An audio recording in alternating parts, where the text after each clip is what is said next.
E 2018 chegou com novidades no setor econômico. Mudança no valor do salário mínimo, aqueles R$17, tarifa branca, nova idade para sacar o PIS/PASEP e muito mais.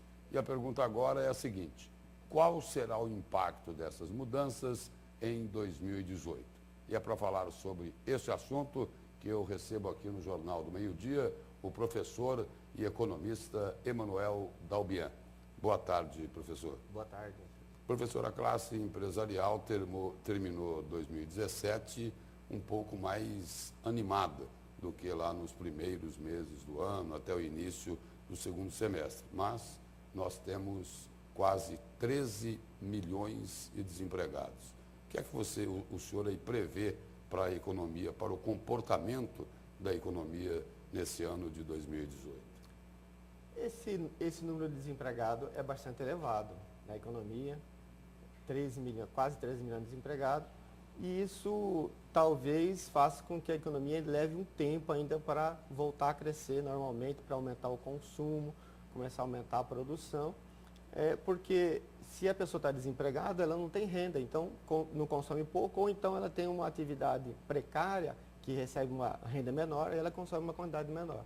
Então isso pode atrapalhar, mas a tendência é que em 2018 vai acontecer um aumento gradativo, um crescimento gradativo, que provavelmente deve chegar em torno de 1 a 1,5% de crescimento do PIB.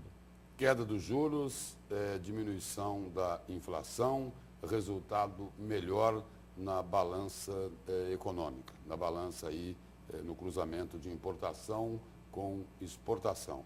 É o fim da crise, na opinião do senhor?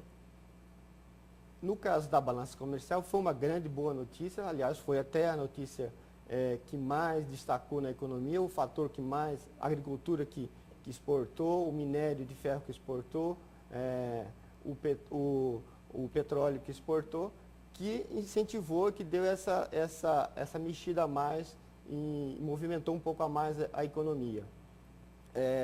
Agora, isso precisa continuar em 2018, né? Isso precisa continuar.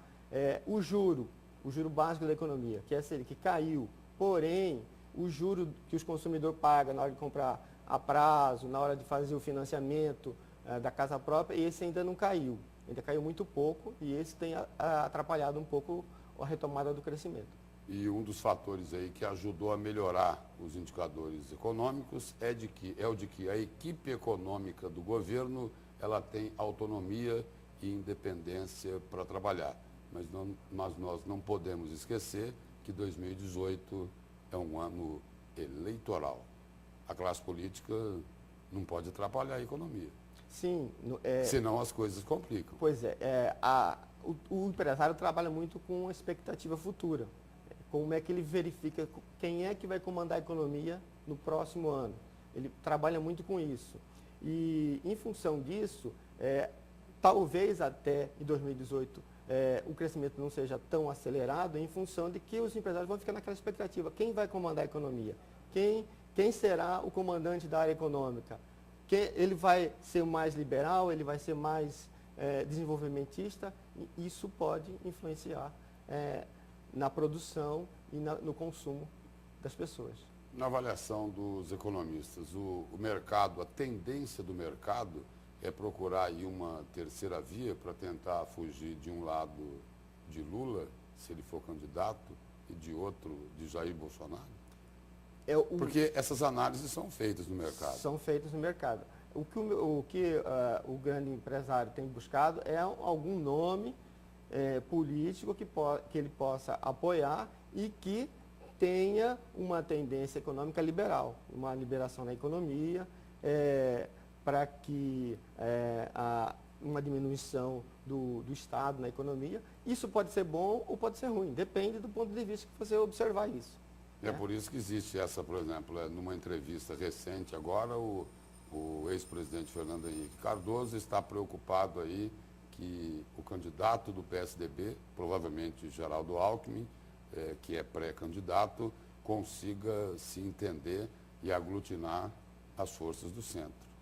Sim, o candidato do PSDB, Geraldo Alckmin, ele tem buscado se situar naquela posição política de centro. E também, em termos de economia, ele tem buscado trabalhar também com o liberalismo.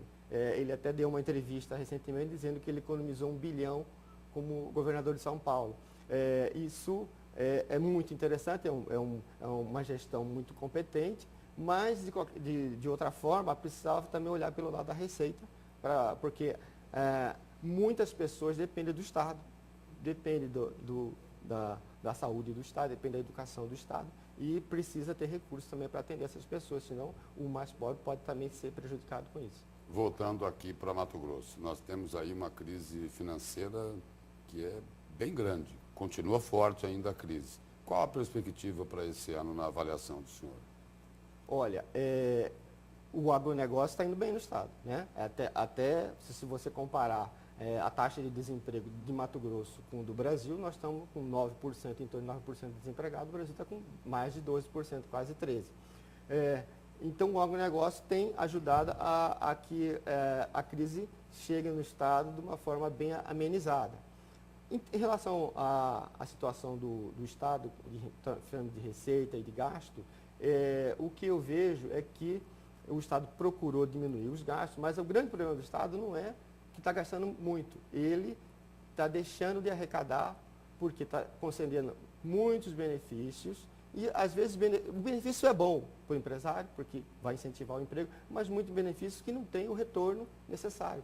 Concede benefícios e esse benefício continua sendo concedido. Então, ao longo do tempo, essa receita ela vai diminuindo e o gasto, naturalmente, do Estado vai aumentando. Isso que o senhor acabou de dizer aí é algo questionado, inclusive, pelo próprio Ministério Público Estadual, dizendo o seguinte: olha, está faltando mais critério na concessão dos incentivos fiscais.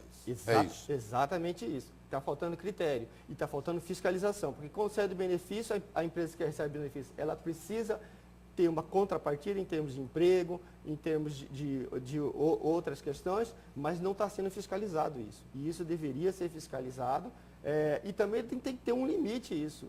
De 2014 a 2017, na lei orçamentária, esses benefícios passaram de 1 bilhão e 400 para 2 bilhões e 500.